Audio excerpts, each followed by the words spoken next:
Aujourd'hui, un essai un peu spécial avec la nouvelle Polestar 2, voiture 100% électrique de nouvelle génération, avec une question. Est-ce que cette voiture peut inquiéter le succès de la Tesla Model 3 ?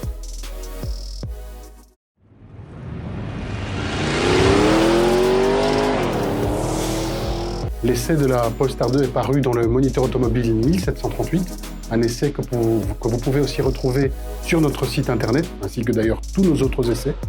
Voilà, maintenant je vais retrouver Cédric pour des tracés vidéo.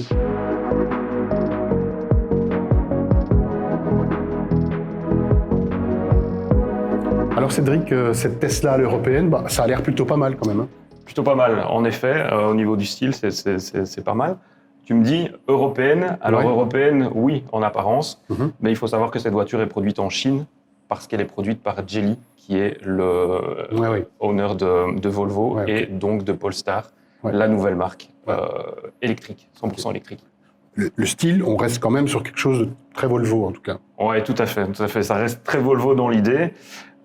Pourquoi ? Il faut savoir que cette voiture en fait, est issue d'un concept de 2017. C'est un concept qui avait été présenté sous le nom de 40.2 et à l'époque, on pensait que ça allait être la nouvelle V40. C'est devenu une Polestar par aux joies du marketing. Mais voilà, c'est pour ça qu'on retrouve vraiment beaucoup d'inspiration Volvo ici, à l'avant, à l'arrière, dans les phares, dans la forme, dans un peu tout. Moi, je trouve ça plutôt réussi. Je ne sais pas ce que toi tu en penses, mais il y a beaucoup de soins sur les détails. Si tu regardes ici, les flancs sont assez travaillés. La voiture est déjà assez haute, donc elle fait assez haute. Ouais. Pourquoi ? Parce que les batteries sont implantées dans le plancher, donc c'est pour ça que ça lui donne une allure un petit peu massive. Beaucoup de travail ici au niveau des phares. Ouais, très jolie cette partie. Belle esthétique. Et alors, tu as une belle petite cinématique ici. Je te l'ouvre, je te montre. Voilà, c'est quand même assez travaillé. C'est animé. Ça donne un petit light show un peu sympa quand tu ouvres la voiture. Pas d'inscription sur la voiture. D'abord, le logo. Je ne sais pas ce que tu en penses, mais moi, il me fait furieusement penser au double chevron Citroën, mais inversé. C'est le logo Polestar. Tu n'as aucune désignation ici sur la voiture parce qu'ils sont allés au plus simple. Ils ont mis la désignation ici, sous la porte, avec un petit sticker. Polestar 2, Battery Electric Vehicle, 78 kWh. La capacité de la batterie, 300 kW. La puissance totale en électrique. Sobriété scandinave. Tout est sobre. Ouais. Petit détail aussi ici, tu as les miroirs des rétroviseurs qui sont directement intégrés dans la coque, donc tu n'as pas de petits débordements comme tu peux avoir sur une voiture classique. Ouais, chic. C'est très bien pour l'aérodynamique, c'est aussi très chic, ça fait un peu premium. Oui, bon boulot alors. Très bon boulot.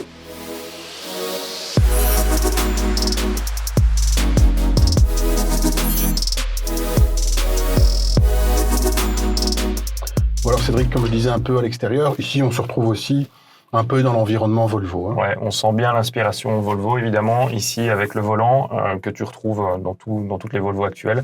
Les commandes, ici la commande du système multimédia, ils ont juste changé les logos, mais ils ont fait ça. Après les matériaux, il n'y a pas trop de cuir, c'est un peu bizarre.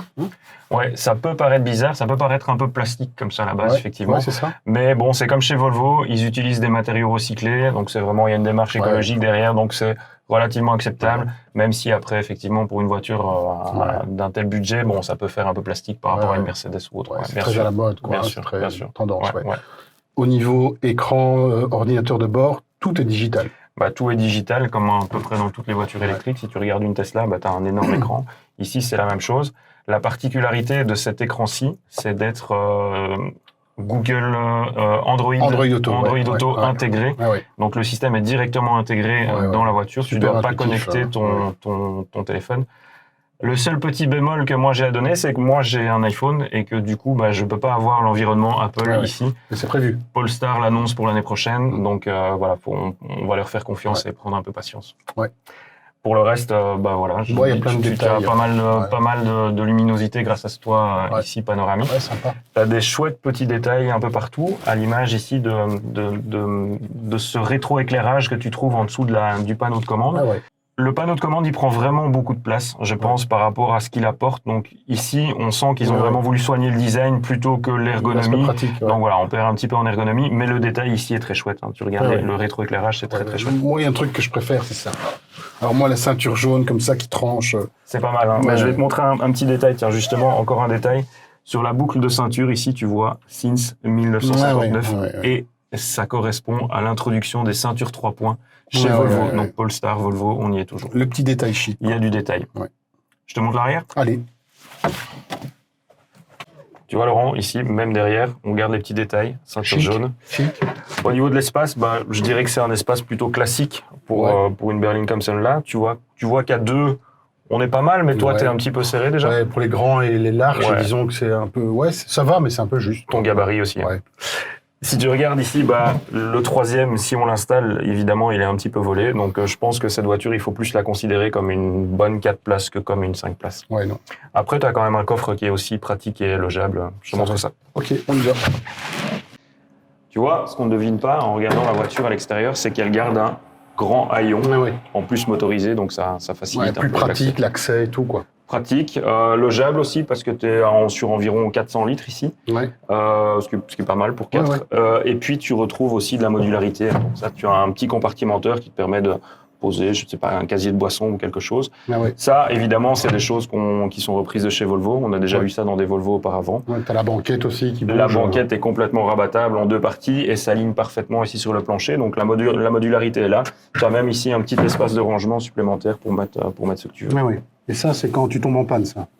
Ça, oui, c'est le prolongateur d'autonomie.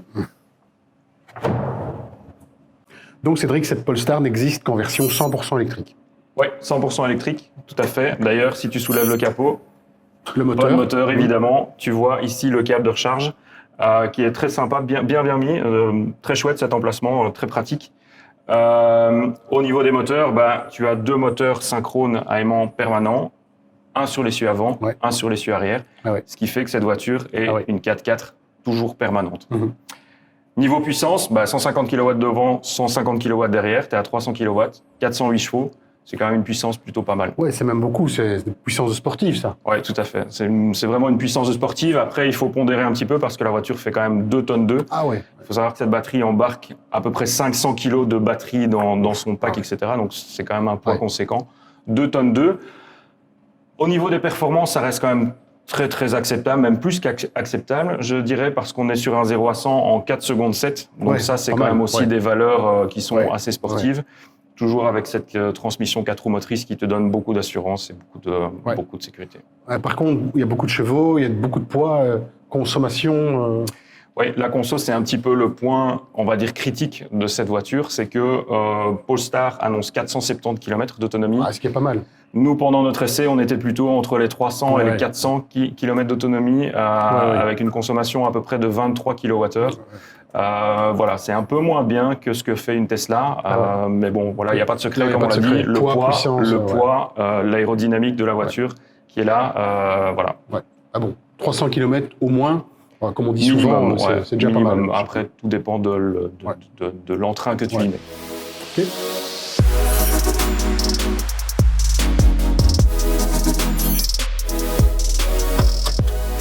Alors, tu vois, ici, première chose, voiture électrique, pas de bouton de démarrage.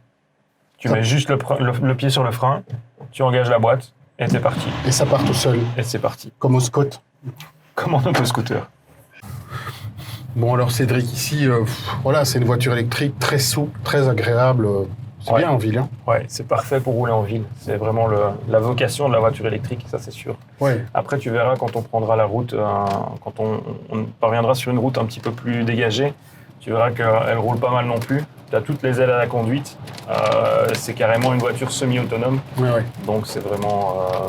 tu peux vraiment voyager avec cette voiture. Tu n'es pas obligé de rester en ville, ça c'est sûr. Ouais, et puis Volvo, ils font... Enfin, Volvo... L'esprit Volvo, c'est aussi la sécurité tout le temps. Oui, bien sûr. Toutes les aides à la conduite y sont. Donc, maintien de bande, régulateur de vitesse, régulateur de distance, tout ça.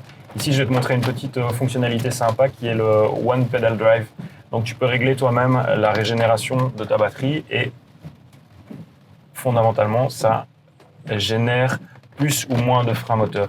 Ici, moi, je l'avais mis en low. Si tu le mets en off, tu as une roue libre quasi normale. Par contre, si tu le mets en standard, tu peux conduire à une pédale. C'est-à-dire que dès que tu lèves le pied de la pédale d'accélérateur, tu as vraiment un gros freinage. Il faut s'y habituer, mais c'est pas mal. Ah oui. Tu parlais de batterie, mais justement, là, on est parti pour une balade de combien de kilomètres avec la charge? Alors là, précisément, il me reste 280 km. Ce matin, j'en avais 350. J'ai rechargé la batterie cette nuit. Il faut savoir que la charge dure environ 8 heures sur un wallbox de 11 kWh. Si tu la recharges sur une prise domestique classique, là, tu es à plus de 24 heures. Donc, pour ce type de voiture, il faut vraiment au minimum un wallbox. Ça supporte aussi les charges plus rapides, j'imagine. Ça peut aussi supporter une charge plus rapide jusqu'à, que je ne dise pas de bêtises, je pense 50 kWh. Mais à vérifier. Par contre, quand même, un peu dur la voiture, non? Ouais. Alors, cette voiture-ci, elle a le Performance Package, donc les grosses jantes de 20 pouces que tu as vu là tout à l'heure à l'extérieur. Suspension suspension Öhlins, un peu raffermie. Donc, il y a peut-être un peu de ça, mais bon, je pense que de toute manière, on revient toujours à la question du départ. En tout cas, à la donnée du départ, c'est que la voiture fait 2 tonnes 2. Et régler une bonne suspension sur une voiture de 2 tonnes 2, c'est quand même pas évident. C'est toujours un compromis, quoi. Hein. Voilà. Il faut soigner, essayer de trouver le meilleur compromis entre le confort et le dynamisme. Le dynamisme, il est là. Le confort, évidemment, ça manque un peu de watts, un peu de souplesse. Ça manque du côté Volvo, les bonnes vieilles Volvo à papa aussi. Ouais, c'est sûr qu'on n'y est pas. Là, on n'y est pas du tout. Bon alors Cédric, cette Polestar 2, c'est joli, c'est puissant, c'est design, mais ça doit coûter cher quand même. Oui, j'ai envie de te dire un peu comme toutes les voitures full électriques aujourd'hui. Bon là, on est déjà sur une voiture de bonne gamme. On est à 59 800 € de base, proche des 60 000 €. Et si tu la veux comme tu la vois ici, donc avec le pack performance, la peinture, etc., tu es plus proche des 70 000 €. Ça fait quand même un bon petit budget, surtout à aborder au niveau particulier. Parce que, comme on le sait, chez nous, il n'y a pas vraiment d'incitant à la voiture électrique. Donc, tu vas les payer prix plein. Dommage. Mais par rapport à la concurrente, la fameuse Tesla 3, on est dans la même gamme de prix. Donc, je pense qu'effectivement, la question se pose entre l'une et l'autre. Hein. Je pense que Polestar n'exagère pas dans le prix de sa voiture. Donc voilà, c'est quelque chose à étudier. Bon alors Cédric, c'est une bonne voiture électrique qui a, semble-t-il, pas mal d'avenir alors. Oui, je pense que de toute manière, la voiture électrique en général a de l'avenir, ça c'est sûr, on n'y coupera pas. Après, vu le budget réclamé pour cette voiture, on est quand même proche des 60-70 000 €. C'est quand même pas une voiture qui s'adresse à tout le monde, c'est pas vraiment ce qu'on peut appeler une voiture de masse. Après, dans son segment, elle a tout à fait, elle a une belle légitimité dans son segment. C'est plus une voiture de business, de flotte, de patron et ce genre de choses. Voilà. Et alors quoi, Polestar 2, Model 3 Ça, c'est la bonne question. C'est la question que pas mal de monde risque de se poser dans les prochains mois. On se la posera peut-être. Moi, je t'avoue que j'ai un faible pour l'esthétique suédoise ou sino-suédoise, on va dire. Je serais plutôt Polestar 2. Après, il faut reconnaître que Tesla est quand même imbattable sur son réseau de recharge, sur ses superchargers. Et ici, effectivement, on a quand même un petit peu plus de contraintes avec des réseaux, même si tu parles du réseau Ionity, c'est quand même un petit peu plus contraignant que chez Tesla. Mais je pense que tout ça va évoluer et qu'on aura moins cette différence entre ces deux marques. Voilà, merci Cédric pour l'essai de la Polestar 2. Merci à vous d'avoir regardé cet essai. On vous rappelle que vous pouvez trouver tous nos essais vidéo sur notre chaîne YouTube. Merci.